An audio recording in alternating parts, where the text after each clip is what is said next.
Hello， 大家好，今天给大家一场千呼万唤始出来的武将介绍，很多人都想看。如果说不信的话，我也不能挨个截图，评论上的意见我也接收了。因为之前为什么不愿意做这个系列？因为太麻烦，我比较懒。这里先澄清一下，咱们听点我的废话，听完废话之后，咱们开始讲详细的。为啥懒呢？是因为我要做这个视频的话，我以前都需要做个字幕，机翻的字幕的话，我需要一个一个改，10几个小时做完之后，6、7个小时做完之后，我会死掉的。我可能1个月做一期，我都想死的感觉都有啊，所以我比较懒，所以大家见谅。后来我问大家，不加字幕行不行？我直接给你讲吗？有人说你脱稿讲吗？我倒不到脱稿这个境界，我这有个底下有个提词的，有手机记的词，但是基本上能讲得很顺畅，而且我相信我的普通话应该不会特别有问题。然后有些粉丝就说没问题啊，我们就听你讲就可以，你就当睡前读物。那一瞬间伤得我心好深啊，那个睡前读个锤子，认真讲啊。然后这个时候的话，有人说我很想看，求你们了。包括有些人说你不要老介绍那些有钱人的东西。我再说一句，我这个号看见我这个号没？充了2万块钱，我属于平民，明白吗？然后你说这有钱人的话，那我真的我不知道咋说了，我就跟你们是一个战线的。如果说你连我的武将都不如的话，那咱们就不去至尊了嘛，对不对？我再说一句，我所有的介绍的前提都是在至尊军8，只适用于至尊军8。你普通场你爱选啥选啥，我又不怪你，也没人骂你。我除非脑袋瓦特去普通场专门去骂你去，那没必要。所以这么多人说下去，又有人说我想看你那个啥宝珠将，我想看一些平民的武将。我的话只能说，给你们介绍一个稍微强点的需要花钱的将，给你们介绍一个需要平民一点武将，这样隔开的介绍，这样大家2方面都能满意。请夸我机智，此处应该有掌声啊！开玩笑，娱乐废话就说那么多。有人说你这一期要讲什么？这一期的话，这个武将前不久我觉得大部分人都免费获得过了，在军8是可以用的，而且有个别情况下会很优秀。有人说你要讲什么，咱们想这个之前先看一个评论。有人说什么评论呢？看这个，天天搁这弱将，就你看这时间啊，你借朱然就不是弱将了。我当时的回复是什么？首先啊，借朱然不是弱将，而且我平时很少说弱将这个词儿，我说就是废 W， 或者说家里没 W， 对吧？就这么对吧？就会这么说，我不会说弱将的。这孩子平时在看什么我不知道，我借朱然玩的很少吗？而且我说的将是你能上至尊场，不会选一些垃圾的武将。就这么说吧，你选一个，你希望一个借夏侯惇当你队友，还是希望一个借朱然当你队友？知道吧？像借夏侯惇这个东西，它就是废那个什么，或者家里没那个什么，能明白了吗？但是如果你选借朱然，那就不一样了。有人说借朱然难道不是废那个什么家里没什么那个什么吗？咱们仔细听就行了。然后这个人说完之后，我就一直想后面评论可以自己看。其次我就说，就算你认为我真的认为借朱然是弱将，就算啊，但是你先说我能用，你真不一定能用。有些人总觉得你双标怎么能，你为啥能用弱将我不能？你们先说双标，同时是咱俩的基础是一样的呀。你跟我一样基础，你也可以双标，对不对？你也可以用我用的弱将，所谓的弱将，我经常直播时候打弱将的。比如说我选一些什么左慈啥的，有人说那你为啥可以？你从09年玩到现在，然后中途停这个游戏不超过3个月，然后玩了5、6万场，只玩军8，你就可以，你随意，大哥你说的就可以了，对吧？听你说的，别听我，好吧？就这么简单，你就可以不说我双标了嘛，对不对？所以说你能做到就可以了。咱不说废话了，废话说了这么多，对不起，浪费大家时间，开始讲今天的武将讲解。而今天武将讲解之后，既然都知道要选借朱然，点错了，借朱然了。所以咱们先看一下借朱然技能，我自己再说一下，我很少就是专门给你们复习一些技能，没必要复习，因为我已经给你介绍，说明大部分人都是已经就算萌新他也懂这些技能，对不对？有人说借朱然到底有用或者没用在哪儿？我这里说一下，他是一个能上至尊场的武将。有人说他是强将还是弱将，这个东西没有界限，所谓强将和弱将的界限是不通的。你要说一个强将要清场，一个人全清场，那不一定是强将，有的时候开局你因为嘲讽高直接被秒掉，那不一定100%强，根据这局局势。那有人说那个某某武将是弱将，那不好意思，人刷的牌好直接清场了，也有这种情况。所以说强和弱之间只存在于适用性和泛用性上。有人说那借朱然泛用性和适用性什么？你最好推荐借朱然当一个反贼身份。有人说忠臣行不行？忠臣的话不是特别好，除非主公特别优秀，你另外忠臣特别优秀，你就可以当忠臣。注意我说的所有前提，你们认真听，别听一半。然后为什么推荐反贼啊？第一，反贼有容错率；第二，它的强度我也要说一下。有人说就一个单手过牌有个锤子强度，对，就这一个技能就有强度。为什么有强度？它的强度取决于自己的队友。有人说你这什么鬼话？取决于自己的队友。这么说啊，如果你的队友有 C 位，比如说你的队友有个比如说是我给你推荐的4大金刚，其中的1到2个。有人说那我带条狗也赢了，那不一定。朱然比那些狗要强的很多。你想没想过，你的队友选那些强将，敌方的火力是不是要打你队友才能考虑其他的？那么朱然会出现什么情况？朱然就会出现单手一直稳定单手的情况。而且当你会发现人性的弱点就是这样，当你的手牌越多，反而人家除了乐以外更不愿意去碰你了。当你手牌少，人家想要试试我多给你打2刀，让你不舍得扔牌，这就是人性，包括朱然这个武将的特性。所以说你发现你的队友帮你吸收了一堆嘲讽的时候，你朱然的单手就慢慢累积出来了，这就是他的强度，能明白吗？但是如果反过来说你的队友都是些弱将，那对不起，你这把你的队友再瞎开几个 AoE 你就不能砸队友，那你这一把可能发挥就特别差，明白了吗？这就是朱然能上场的原因。那为啥说他也算是一个强将，能算强将？我说的强将是平民玩家啊。你们如果说不差钱的话，还是先买那4大金刚。然后我前不久已经做过这个视频，就不多赘述了。我说平民玩家实在咱们没钱，对不对？前不久又免费了，对不对？你这没换，那就有点问题了。之前有人问我朱然和他不是那个免费那个朱然和那个花曼要选哪个？我说这2个都可以，但是朱然的泛用性要高一些，如果他队友强的话，发挥更好一些。花曼如果进入劣势的话，不是特别好。尤其你没有单挑能力，花曼，对吧？朱然再次他也有一点点能力，所以说也没有啥单挑能力，有那么一点点能力，明白我说的意思吧？所以朱然对于大家来说是一个平民玩家的一个选择来至尊场。但是有人说，那是不是需要按照很多人说的，需要在后卫选出来更好一些？这个东西你给看情况了。前卫后卫，有人说我后卫选了朱然，自然能摸很多很多牌，对不对？这是很多人人之常情这么理解。那我前卫朱然肯定也没什么发挥啊，这个取决于你开局的刷牌。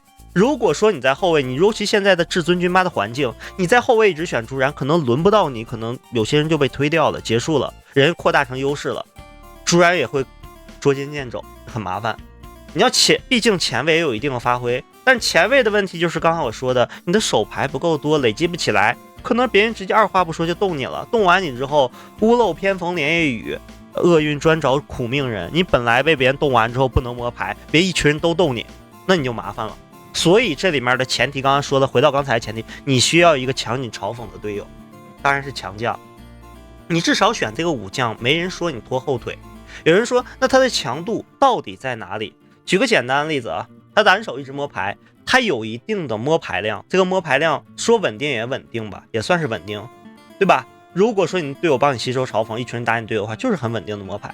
那么这个点就有个有意思，什么叫一个良性的循环？一群人打你队友，你是不是单手摸牌摸得多？摸牌摸得多，只要你运气不是特别过分，是不是有可能摸到一堆输出，或者摸到一堆桃子？有没有这种可能？咱们就说，咱们按可能性来说，这种比较偏见的可能性，可以的吧？那我举个简单的例子，如果说他们一群人打你队友，队友肯定要残血，对不对？那你因为你稳定的摸很多牌，你是不是有桃子可以富裕救你的队友？是不是？是的吧？所以说这是不是能让你队友做更多的事情？你也不是说特别一无是处，在这蹲着坑，像钟会没觉醒钟会一样蹲着坑一无是处，对不对？这是你其一的稳定摸牌。其二，我朱然运气差啊，我就是啊，这里面说一下，我朱然运气好差。运气好差怎么了？我他妈没摸着过一个桃，真的，我就这样，咱们不要笑，真的，我摸不到一个桃，队友帮我扛那么多输出，我啥也做不了，实在对不起队友，是有这样的情况，狗卡的排队谁知道呀？但是也有一种情况，你看啊，你桃摸的少了，是不是输出牌能多一些？相对而言，那么这一把就有一些其他的选择，说不定你的队友帮你吸引嘲讽之后，我以前干过，然后我突然过到一些关键的牌了。我是没有桃子，但我过到一些关键的牌，然后我一堆杀，可能我带把 AK 清场了，甚至于清对方的 C 位，啥就你叫神巡玉是吗？你在我下手位输出带把 AK， 让你知道社会的险恶，对吧？这就是我既然没有桃，我可能能摸着牌。为啥说它不是那种顶尖的强将？为啥说这是平民玩家推荐？当然还有最差的运气，我也感受过，就是我既没有桃，摸了一堆沙，还没有其他的牌。那没办法，你运气差能怎么办？我只能给你一个推荐武将，我不能把你运气推荐给没啊，对不对？这狗卡这运气谁受得了呀？所以说也有这种可能，就是说我的队友帮我牺牲了好多嘲讽，对吧？我是很安稳的过了很多的牌，可是我摸的牌全是毫无意义的牌，一堆沙一堆闪，没有任何其他牌，对吧？然后又没有桃子，这就很尴尬了。那这局只能抱怨你的运气不好，那真的没其他可说的，对不对？但是你朱然来说也是很适合军八的。这里面再说几个身份的适用性，咱们说位置的问题吧。给你们直接打开我的小课本，对吧？小课本，看那个小人儿，看见这个小人儿，大家看见这个小人儿了吧？小课本，看这个小人儿。1号位，这是1号位，这是主攻。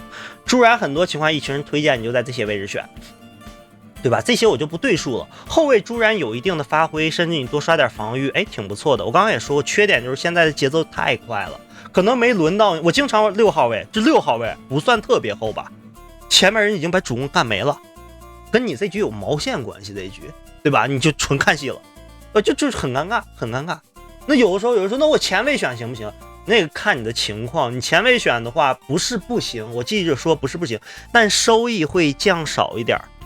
取而代之，因为你的位置前你可以刷一些爆发牌打一定的压制，但你也只是个白板前期。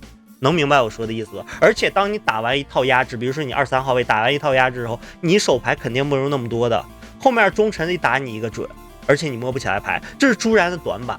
所以朱然取决于你怎么玩。当然的，后卫是很推荐的，如果后卫没有好的武将，后卫是很推荐的。那么身份是什么？有人说朱然我当主攻，你是条汉子，你牛逼，要不是说给你那个小脑袋瓜牛逼，我当主攻。我刚刚说了半天是压根儿听不懂是吗？就不懂得举1反3，我当主攻。我刚刚不是说了要有人给他抢嘲讽，你当了主攻，你猜猜看主中方全场嘲讽最高的是谁？你猜猜看反贼会给你摸牌的机会不？你二话不说就往你身上卯了，你还想摸牌？摸你奶奶个腿儿，对不对？这不想说啥了，对吧？这整的你当主攻不搞笑的吗？所以说在至尊军吧，咱们不要干这事儿行吗？有人说那我当什么？我当内奸。你也是一个不同，你是个不同凡响的人。我看过你视频，以前你当过内奸赢了，大哥，我当内奸每次都赢是吗？我正好那局赢了给你放出来，就代表我每次我只拿个朱然当内奸每次都赢吗？那是因为很稀少给你放出来了，明白了吗？朱然也别当内奸了。当然了，如果说咱们举个例，如果说主攻特别弱，内奸永远都需要点运气嘛。主攻特别弱，比如说曹睿吧，就曹睿行吧。然后你起了一堆装备，然后忠臣反贼互殴没了，对吧？然后你续报了一堆牌，把另外一个多余的反或者多余的中给秒掉了，那你这个时候内奸是不是也赢了？那前提我说了那么多条件，你看得见吗？那么多条件，主攻要很弱，对吧？曹睿这样的，然后呢，他们反贼方的互殴也不碰你，然后你起完装备，对吧？然后他们各回各家，各找各妈，然后你把他秒掉最后一个人，然后你和这样的主攻单挑，其实你换一个武将是不是也能赢？对吧？你换一个英姿，我觉得也能赢好。所以说别扯淡，咱们。所以说对于你来说，身份只有反贼或者忠臣。那忠臣的问题就在于你的忠臣，你凭什么敢？我说过，现在环境这么差，对不对？节奏这么快，那我问你，你选个忠臣一定能带你的队友清场吗？你唯一的机会就是咱们后卫选个忠臣，实在没地方更好的武将了。主攻要够强，前面还有个忠臣内奸要前期帮你，这是其一。因为你这局选了忠臣之后，天然是没人碰你的，因为主攻威胁大嘛，一群人反贼会打主攻，主攻能扛得住，还要有输出，主攻够优秀的选将。你选完这个之后，所以说我也真的不太喜欢选完这个之后，然后你在后卫，一群人没照顾你，然后你后卫刷的还不错，等你出来之时，让那些人惊讶一下，你那一堆牌出来之后让别人惊讶一下，这是朱然所谓忠臣的赢法。但是我个人建议你，这个忠臣真的不太好选，注意我说的所有话。所以咱们还是乖乖的选反贼混吧，对吧？混谈不上，就是乖乖的大树底下好乘凉嘛。你的反贼队友要一些嘲讽的，比如说杜玉呀，对不对？神荀彧呀，对吧？这样的，这就是朱然。对于平民玩家，你不要老追求说我一个人要清场。你既然都已经是平民玩家，咱们没有更好的武将了，所以说你有一个能合格上场的武将，不拖后腿就已经很难得了。所以说这所谓的强将不叫强将，所谓的能上场，明白吗？对于大家来说，很多人分不清楚朱然为什么要给他专门讲个朱然，他觉得朱然真的没什么可讲的，朱然就这个技能谁都懂。但是我告诉你，其实你选一个朱然，远比某些人选的一些瞎选的武将强很多。就拿我昨天遇见的一些局，咱们就随便说一局就知道了，就随便找一局，总有每一局都有不会玩的，咱们随便找一局。像这个，你选个朱然，真比这局不能选朱然，主攻这个不能选啊。但如果主攻不是这个谋孙策，咱们可以选吴国吧，至少比你的贾诩强吧，对不对？至少比这俩货强。我打的至尊，你们证明刚看得见啊，至少比这俩强吧，对不对？但是因为这是谋孙策，你选个吴国是不对的，明白了吧？这就是朱然，至少比这个强吧。然后咱们随便就打昨天的随便一局，咱们就对比一下就明白了为什么我要这么说。随便一局，对吧？你选了朱然，至少比谁强？还真比不上那些人强。但孙尚香的话，这把可能是要8号位的话，可能比孙尚香发挥的更好一些。知道吗？不要觉得他是史诗，你要是8号位朱然没人碰你的前提下的话，你可能比孙尚香发挥的更好一些，对吧？你这搞笑的一局啊，反贼给主公助，超快乐的，差点翻车，得亏我秒得快啊。然后再就随便找这些现实的局，全是史诗吧？啊，不全是至尊吗？你选一个，你是说咱没有武功，这选了个吴国，这就是路人局啊，对吧？你们都看得见身份，对吧？你说你这个刘备能不能换成朱然？你借朱然不比他强很多吗？真的，你真的没有武将，是不是比他强很多？我说实话，是不是？对不对？我就问你是不是？很正常吧？所以对于大家来说，还有这个比这个强很多吧？对吧？所以说你看看，为什么你们不选借朱然，反而选这些不能用的武将？干啥？你忠臣刘备要秒主公，还是说你远位刘赞有 AK 是吗？小兄弟，我费你技能费得好开心啊，这东西，对不对？就拿这些随便的实力比。能明白，能超过很多你们，所以说为啥我要推荐你们选将？能超过你很多，看不比你张齐英有用吗？你选个朱然，对不对？你选个朱然不比他有用吗？人张齐英能劈闪电，对吧？这局他到死都没劈出来，直接被打死了。这把也是我塞起来的，对吧？然后这个时候的话，你看不比这个蔡文姬有用吗？蔡文姬是能多刀，但是朱然真的比他有用，借朱然就拿这局来比嘛。能明白吗？就是说这些随便找几局，你看看随便找几局，你就知道朱然有比很多像这个朱然，你这星矢啊，我头疼，这上不了场了，咱们就不说了，头疼。这把好像都差不多，比朱然强一点，都比朱然强一点，他至少比主公强，对吧？朱然比主公强，对吧？咱们就不多说了，这星位炎神奇的玩意儿了。咱们随便找几局，让你知道朱然的泛用性。你看有些人选将，像这一局很不错，至少比你刘赞强啊，朱然啊，这不就有朱然吗？这有朱然。只不过这把朱然打攻了，你选个内奸朱然是不对的。像这一局就是你内奸选个朱然打曹髦，牛逼啊，小兄弟还得是你啊！不是说你一定赢不了。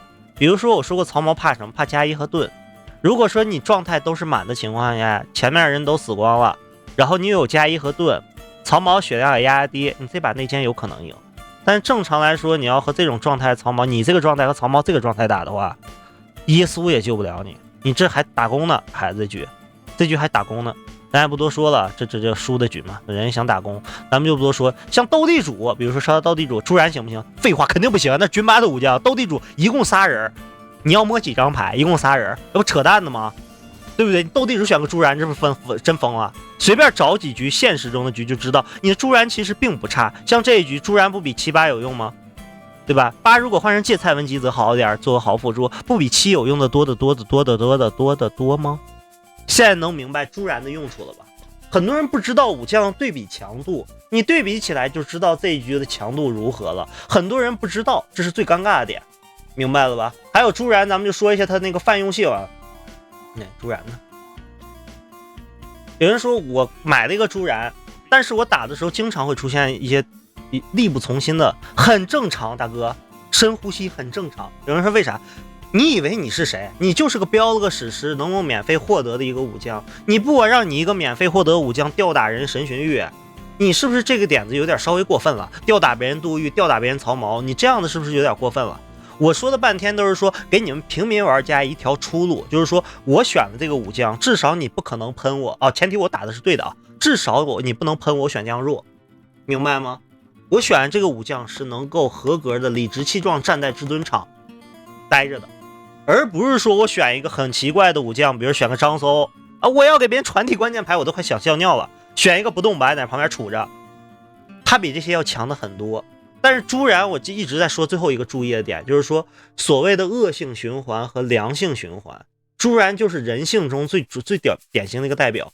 恶性循环就是说，当你的血牌不够多的时候，当有一个敌人打你的时候，甚至嘴牌说打朱然，一群人打你，你这把就彻底崩了，你成白板了，因为你单手用不出去，你砸人都没什么威慑力的，对吧？这就恶性循环，直接你就啥事没有，你可能躺下了。最怕就是满大街乱开的 AOE。你说你的队友开的 AOE， 你砸他还是不砸他？我就有一局这个局，对吧？你们去翻去，有一局朱然就这么局，你队友满大街在那开 AOE， 然后你说我砸他吧还是不砸？你不砸吧，我这身份暴露了，咱不说了。其次我还不能摸牌，直接废我单手。你说砸吧，你说让别人会误会我身份，气的你受不了。妈，一局游戏三个反贼开了3个 AOE， 主攻不是3个反贼一个主攻开了3个 AOE， 那一局的朱然我差点我想把他掐死，你知道？不过那局还是偷掉主攻赢了的，我忘了那局放没放，你们去找一找，我也忘了，我放的视频基本都会忘光的。还有就是说，比如说我玩这个朱然变成良性循环了，就是尤其在人多的情况下，良性循环就是我手牌慢慢起来了之后，没人愿意碰我这个刺猬了，没人愿意碰我，你知道吧？只要不是爆发将秒全场那种的，没人愿意碰我。为啥？碰我干啥？你碰他一下，他的输出又不一定打得死你，然后你还要被砸一堆血，费死劲了，对不对？你可以用一堆废牌砸他。所以说朱然那个时候的话，当牌越多，人家越不想打你。但是你别忘了，有些人会牺牲自己给你个乐的，牌多咋了？我掉一滴血乐中你很好的。所以说朱然也要注意这些点，明白了吗？有的时候我记得我经常玩朱然，好不容易我现在过到 AK 了，让你们不打我，我这把 AK 让你知道社会的险恶，对吧？一个人舍几位人扔了个乐不思蜀的我身上了，我一堆杀加个 AK 啊，那一瞬间砸电脑的心都有了，那一瞬间我就当时控制不住我自己，你知道吗？当然没那么夸张啊，但是很难受，很难受。所以说你要注意啊，朱然还是慢慢先起装备，有的时候你的装备起来起个加一起个盾，更没人打你了。有人说没人打你是好事坏事，你可以多留点桃救队友，你可千万别蹲在那儿一直蹲着，既不打输出又不救关键的 C 位队友。你的养育之恩是那些嘲讽队友给你的机会啊，知道吗？所以说有桃救一救关键的队友，明白吗？毕竟你的队友多活一回合，你就能多过一轮单手，明白我说的意思吧？所以说对于朱然来说，大概的玩法应该不算特别难，咱们由易到简单。因为今天给大家讲的是平民武将，对吧？平民武将，所以明天就给大家讲一些宝珠的武将。别明天，下期视频。明天做这玩意儿做太累了，你知道吗？我他妈一堆素材还没放呢，对吧？如果大家喜欢的话，给个3连，点个赞，对吧？让我看到举起你们的双手，对吧？举起你们的双手。如果说不喜欢的话，那我就当然也给做，毕竟答应你了，那我就拖的时间长一些再做，对吧？比如说第2个视频，第2个武将介绍视频，咱们拖上1个月1个，对吧？1年12个，对吧？哇不行，我太机智了，不是机智的不得了。好了，咱们很快乐，毕竟现在还属于那个什么，没出15还算年嘛，对不对？还是很欢实的。行，今天就到这里面。如果喜欢的话，请记住一定要点个赞啊！不管是哪哈的网站的小伙伴们，点赞3连投币，谢谢大家。